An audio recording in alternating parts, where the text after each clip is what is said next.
guys! Welcome back to my channel. This is March. Guys, nandito po ako ngayon sa Lotong Vertical Garden.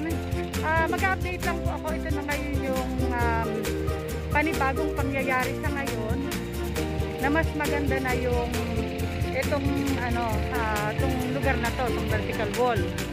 Mga ilang panahon lang bubuksan na ito para sa publiko. Ngayon, mas marami na yung mga nangyari, mga development na nangyari. Pero ito, marami pa rin mga bricks sa ngayon na ilalatag dito sa pinakakarsada. Ang dami pa nito. Bali yung mga karsada rito, lalagyan pa rin hanggang dun. Lalagyan pa yan ng mga bricks hanggang dun sa lugar na yon. Palibot yan doon. Itong mga bricks na ilalagay hanggang dun. Kaya ang dami ng mga bricks pa na nakatambak doon. Tapos ito yung mga workers, mga simento, ayan. Tapos yung mga halaman, ayan na. Noon, nung nakaraang vlog ko, hindi pa ganito. Wala pang maraming halaman. Itong lugar na hindi pa ganito maganda. Pero ngayon, ang laki na iginanda talaga itong lugar na to. Yung mga halaman, nandun siya. Inaayos pa rin hanggang sa ngayon. Ayun, ang daming halaman. Yung mga halaman na ilalagay dun sa mga gilid-gilid. Ayun, ito siya. Saan niya ilalagay yung halaman na yan. Ayun, mga lupa. Ito naman yung sari-saring klase ng mga halaman. Iba't ibang klase ng halaman. Merong santan. Ayan, dali. At ito, hindi ko alam kung anong halaman yan eh. Hindi ko alam eh. Tapos ito, hindi. Sensya ka kayo guys ha. Hindi ko kilala yung mga halaman yan. Pero ang dami.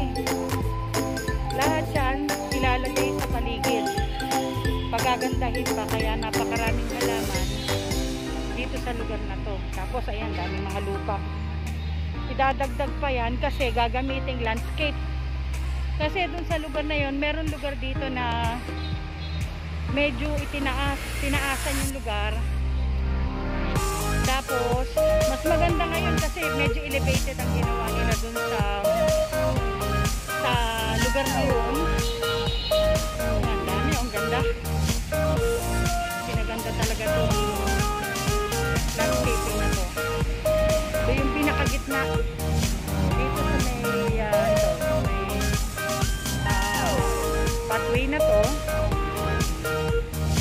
Ang daming mga halaman. Ganda dito.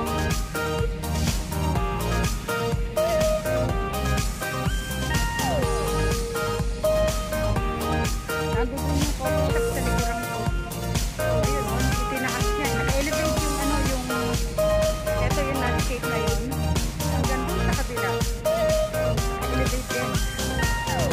Meron mga lugar talaga na ayan. Ganda na dito. Ganda na talaga si Mayor. Ang daming mga project para pasyalan ng mga tao. Itong lugar na to guys, lalagyan din to ng mga bricks. Ayan, kaya itong pinaka-sementong ito, yan, nakalagay na yan, parang dito lang sa gitna, dyan nilalagay yung mga bricks. Hanggang dun. Ayun, yung isa pag naka-elevate na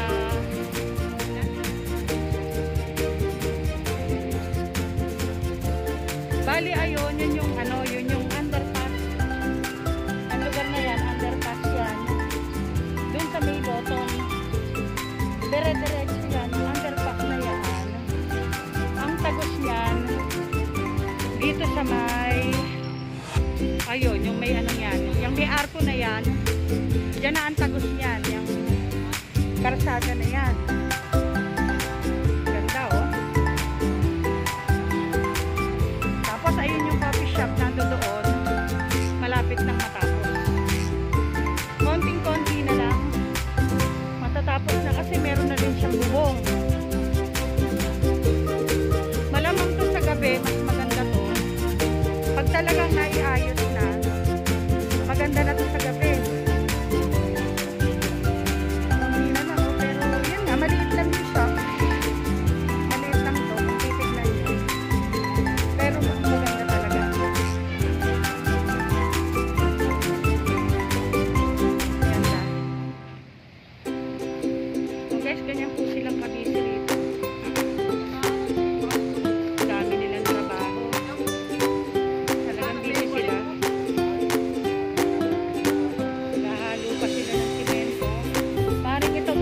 idudugtong dito.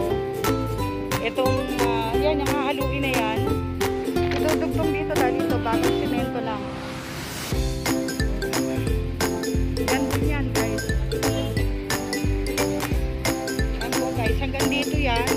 Ito yung mga bricks na ilalagay. Kumbaga, nakaabang na rito. Ito mga bricks na to. Dami, oh. Ito yung kabila bali nung pinakita ko sa inyo, itong lugar na to. Hindi pa naayos ng gusto to. Pero malapit na rin. Malapit na itong naayos.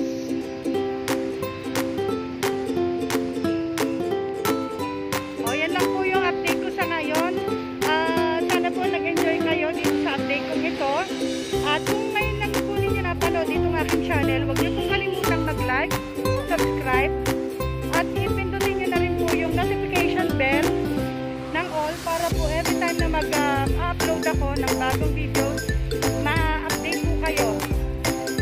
Maraming salamat po sa panonood and please like and subscribe to my channel.